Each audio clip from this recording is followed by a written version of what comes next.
Hello, everyone. This is Gary Price, and it's time once again for an open access interview. Today, we're going to be speaking with Jean-Gabriel Bankier, the president and CEO of bepress. Welcome, Jean-Gabriel. First, can you introduce yourself? Tell us a little bit about your background and how you got to bepress. I went to school here in Berkeley, so I'm in Berkeley, California. I went to high school, I went to college, and then I went to Columbia for graduate school, and then came back to California and spent the next decade helping technology companies figure out what to do with their technologies. I was doing market strategy for technology companies. And then joined bepress in 2004 because I have a passion for academics. My parents are both academics. And I saw a model around providing software as a service to libraries and around open access that I found really compelling and I wanted to be a part of. Could you tell us a little bit about the history of bepress? I know you sold off some publications to a major publisher a couple of years ago. Growth areas for the company? Sure.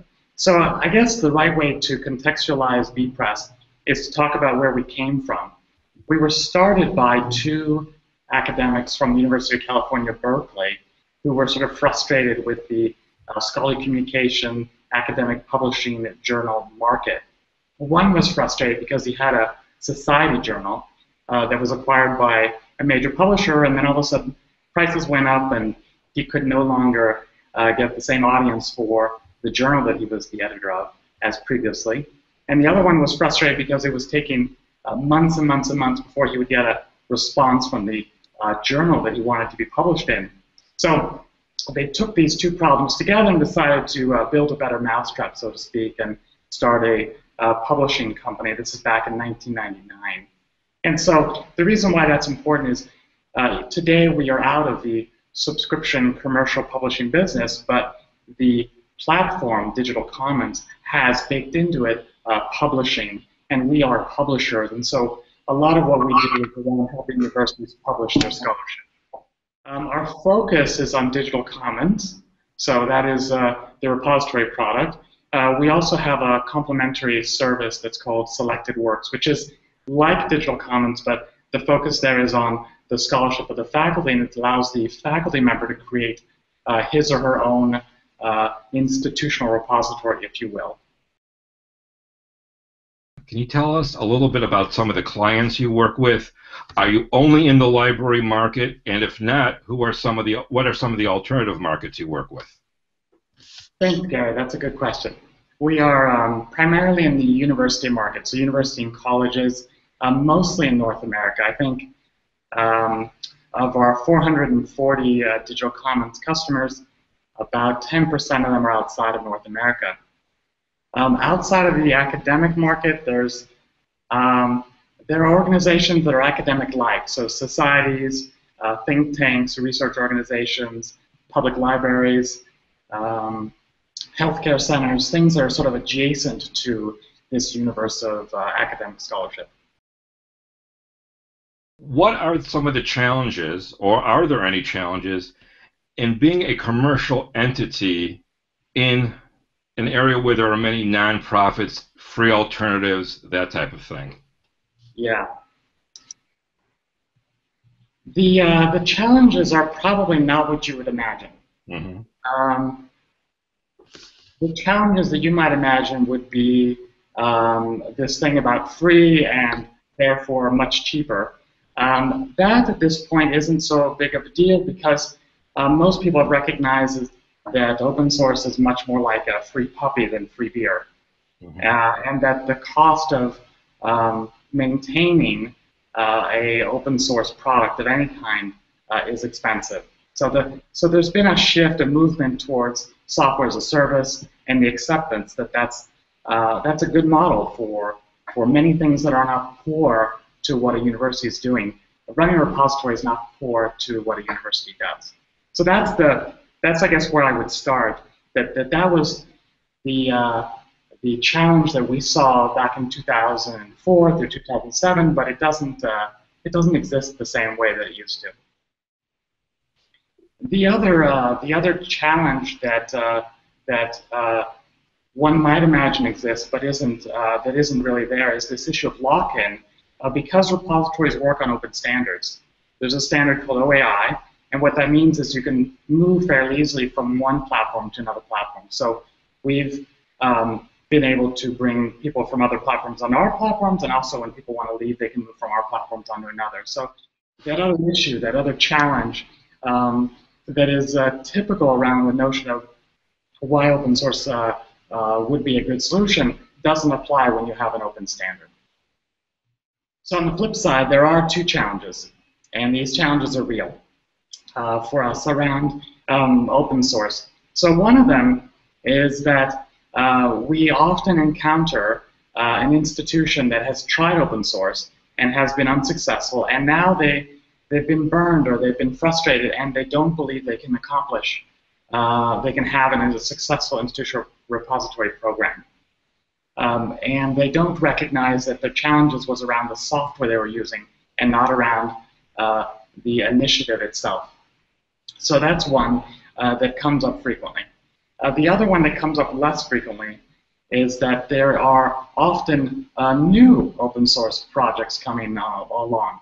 The Mellon Foundation might fund a new thing, and so there's this aspiration that a new product coming out in 2 years will do something miraculously that the other ones in the past haven't. And so there's often a waiting to hope, in the hope that something better will come down the line. So we see an impact in terms of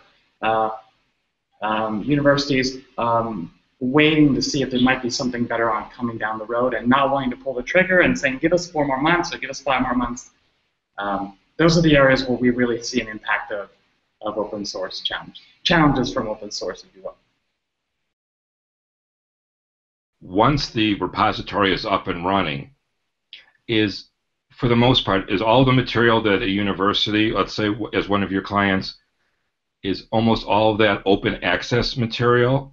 Most of the content in the repositories is open access. Mm-hmm. I think there are over 2 million articles and other works, and most of them are open access. It's not a requirement, though. So if the institution wants to embargo a paper or a series, they can do so. If they want to set up a subscription journal, they can do that as well. So we support the university in however they want to disseminate their research. The choice is most of the time made towards open access by them. As both somebody who works in this area and also works a little bit outside of the true world of academic publishing, could you share your views on open access and the current academic publishing ecosystem? So I'm a big fan of open access. I think it's hard to not be a big fan. I'm a big fan because I love the way that it creates an open, fair playing field. And I mean this not in the direction of readers, while it certainly does that, but from the perspective of the institution, that smaller institutions and less prestigious institutions get to put their works up there and get to be discovered on par with the most prestigious institutions, and I think that's wonderful. Here at bepress, we look at open access perhaps a little differently than some. For us, open access is a means, and what I mean by that is that it's a means for the institution to share and get recognition for the high-quality works that it produces. Share, and what I mean by share, they're sharing with specific communities that they care about. They're sharing with possible graduate students, prospective graduate students. They're sharing with donors, alumni, faculty. There's a whole range of folks that they're trying to reach and trying to influence. And by sharing your scholarship, it's a wonderful way to achieve that goal. So that, for us, is the importance of open access as a means for the university to demonstrate the impact that it's having with its research. What does bepress do to help make material findable. How are people finding it? Are they finding it through your Digital Commons network, which is a resource that I use all the time and is very important to me in doing the infoDOCKET site? Or are they coming in via Google Scholar or just google.com? So there are really three paths to discovery. The first path and the most important path is search. So we'll talk about search first. And the search paths are Google and Google Scholar. So one thing we do is we work diligently to make sure that the research is discoverable, that the full text is indexed with Google, that it's done rapidly, that we make it easy for Google to crawl, all the things you need to do to make sure that the research appears in Google and Google Scholar. That's the first piece. The second piece, if you imagine, so search is one. The second piece is direct traffic, right? People who will come directly to the site because they follow the link or because they typed in a URL. In that domain, we are applying a social networking phenomenon called follow that you must know very well. We have follow buttons on all of our research, so you can follow by author name, by discipline. You can follow a series. You can follow an institution. You can. I think that that covers the gamut. And we send out lots and lots of links of things that are being followed. So in the first quarter, we sent out just about 10 million links to folks that have signed up to follow things and to notify them of new things in their area of interest. So that's the second piece. That's, of course, much smaller than search. The other one, the third piece of this, and this is also smaller than search, is referral traffic. And referral traffic, you talked about the Digital Commons network, that is, of all the referral traffic to repositories, that is the biggest. That's the one that drives the most traffic. Number two ends up being federated search platforms on campuses. But that drives about 1/3 the amount of traffic as the Digital Commons network does. There's also cross-repository search. So if you're searching any repository, you can extend the search or enlarge the search to search across all of the 440 repositories. So that's also a source of search that is independent from the Google and Google Scholar. So that means that people are coming to the bepress Digital Commons homepage, entering their search, and then perhaps taking advantage of some of the advanced search technology that you make available, for example, just by being able to point and click and narrow to a certain facet of the results. That's not quite what they're doing. They don't come to our homepage that much, but they'll come to any repository, or they'll come to any series or any journal. We support about 2,000 journals that are open access, and if you go to the journal homepage, from the homepage, you can search that journal, you can search that repository, and you can also search across all the repositories. So there's a search box everywhere. It's the ubiquitous nature of the search box.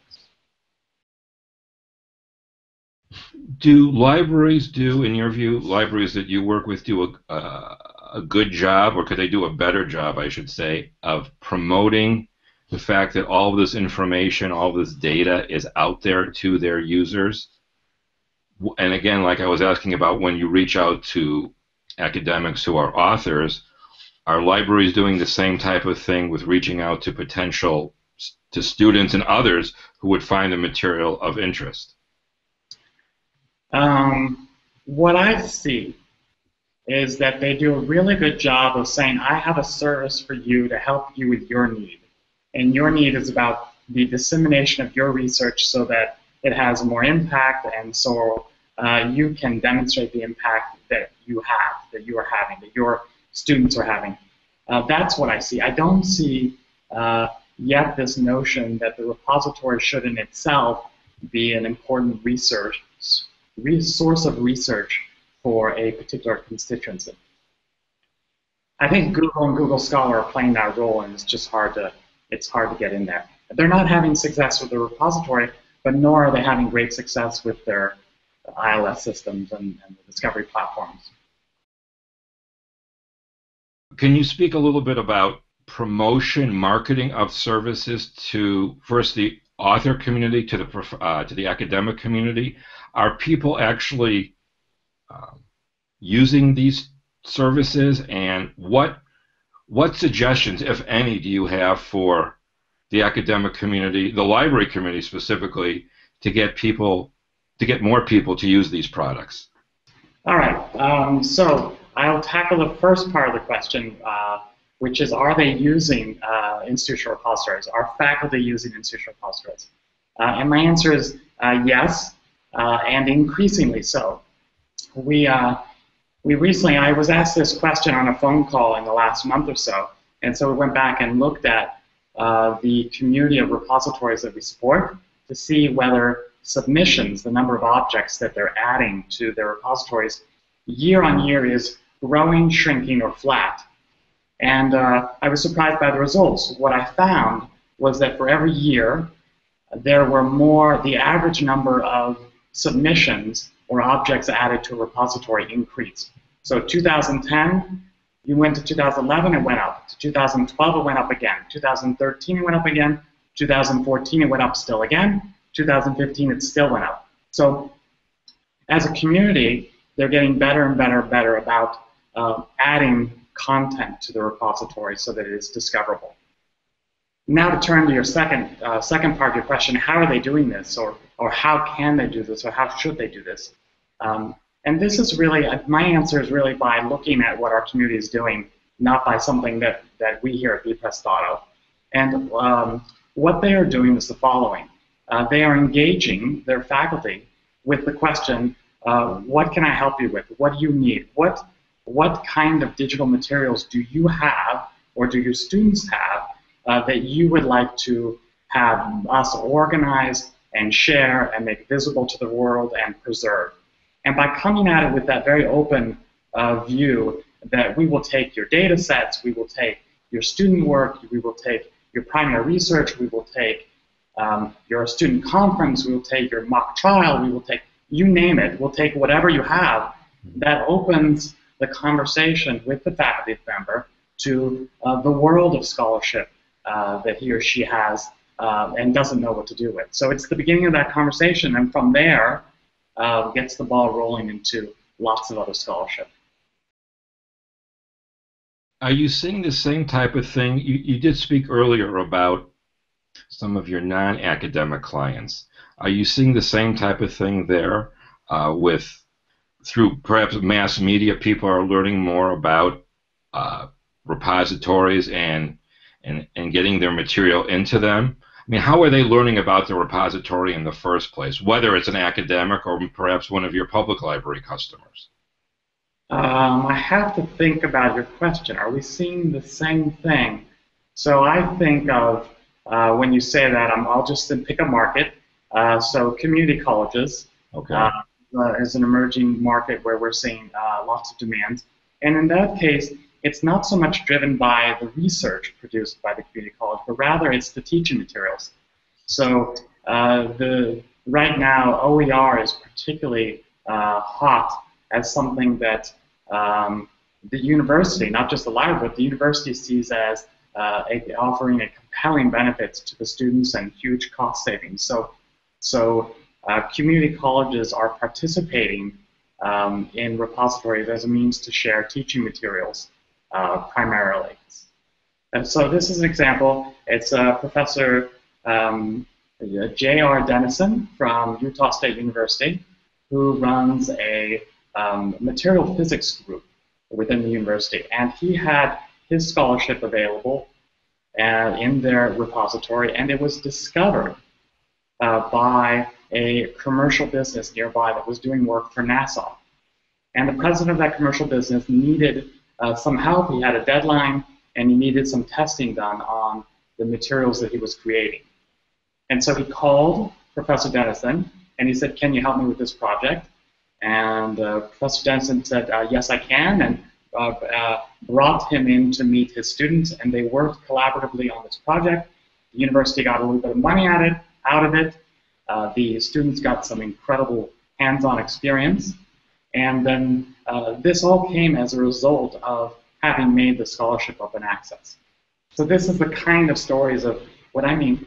Open access means these are the kinds of results that institutions are looking for from making open access. Absolutely. It helps bring people together. Exactly. Exactly.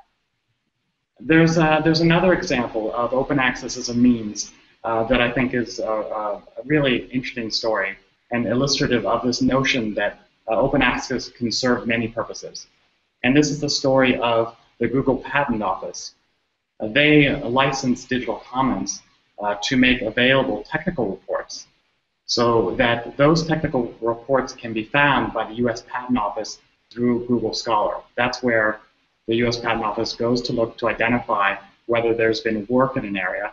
And it's a way to defend against patent trolls. So it's a they're targeting a particular audience, but also benefiting by making this scholarship open, if you will. But again, we have open access as a means to protecting against patent trolls, as opposed to open access for the readers generally. One thing that I find when searching material, whether especially open access type material through repositories and the like, is not only the metadata quality varying from repository to repository, but also lack of uniformity. That one university or one professor might call something soda and the other one calls it pop. Do you think there's a need for some type of standardization of vocabulary, of control vocabularies, perhaps based on discipline in open access repositories?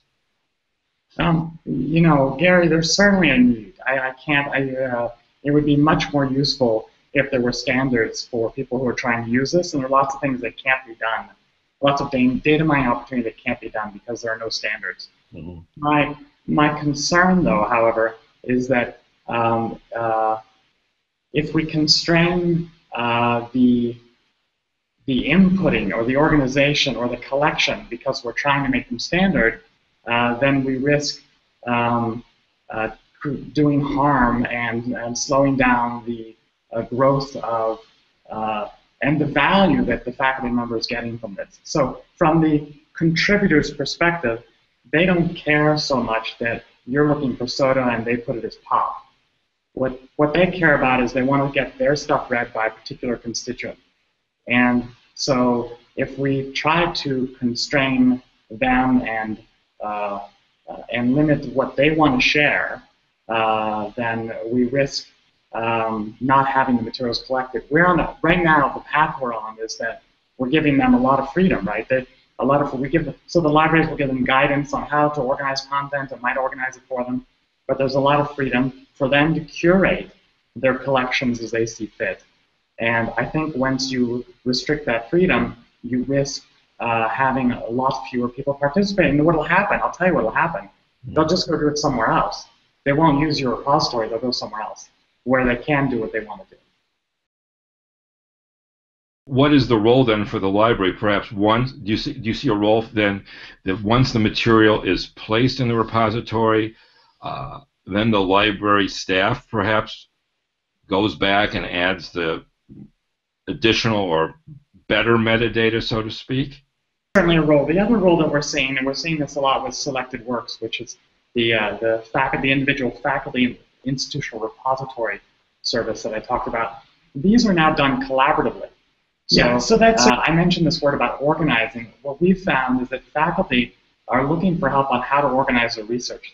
This is something they're not very good at doing, and libraries excel at it. So in that context, this collaboration around how we should build it is a great role for the library to help the faculty. It's a great role for the library to help the faculty.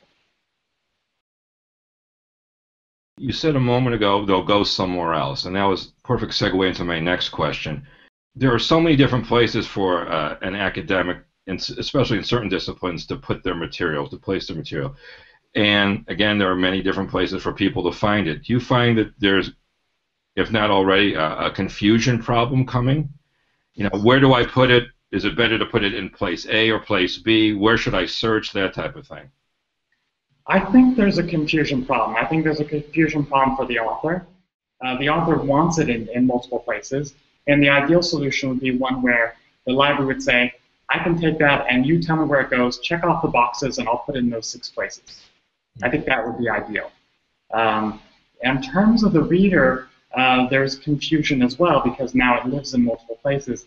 I don't think that problem gets solved with DOIs, I believe, to some extent, but I don't think that goes away entirely, because the organization or group that is sharing that scholarship on their page has a reason for doing so. So an Office of Research has a reason to want to show off the work of its grants-funded faculty, and make those available so that others, the grant agencies who go there, can see they're producing this great stuff. And so they're targeting, again, a particular audience. And that's different from the faculty member who might also want to put this in archive or what have you. And given there are so many different communities of readers who need to have access to stuff and go to different channels, right? Someone evaluating whether or not to give a grant to the University of Tennessee will go to their Office of Research and look at what they're producing. They're not going to look at Google. So it has to be that that the right content is available by whatever means a reader comes to that content. And that does create confusion for readers that are just doing a search. One final question for today, kind of an open-ended one. Can you share a little bit about what's next for bepress? Maybe some of the initiatives you hope to begin in the next year or two? Yeah, sure. There are really two areas. There's two areas that I'd like to talk about that are really interesting for us. One is in the domain of exhibits or curated collections. We're seeing a lot of interest from universities that want to build these customized collections for their faculty and for their students around exhibits, around initiatives, around particular projects. So that's a really interesting one. And our development philosophy has always been that our community sort of tells us what's coming and then we build it. So we started with journals and with a regular series. We call those are the two structures, and then we added on a conference structure because we were being asked to support conferences, organize in the way a conference would be organized, and we added books because the next thing was an interest in books, and then we added image collections. So we sort of build out the product a structure at a time, and the next one is this exhibit structure. It's a really interesting structure for us. The other category I would describe as a way to demonstrate the impact that the repositories are having, or the repository initiatives are having. At the most recent Spark meeting, the president of Trinity University, his name is Danny Anderson, he got up on stage and he showed off the map of Digital Commons with the pins dropping, and talked about how impactful it was to be able to show the work that the library was doing in this way. And he pulled data from individual institutions that had read stuff, so he was using the dashboard as well. And we want to continue in the direction of making it really easy to demonstrate that these products are successful, and allowing the library to show administration of the impact that their research is having, as well as allowing the administration to show funders and grantors and alumni and students and parents the impact that the research is having. So this is, for us, this is an important direction of the demonstration of the impact of the repository.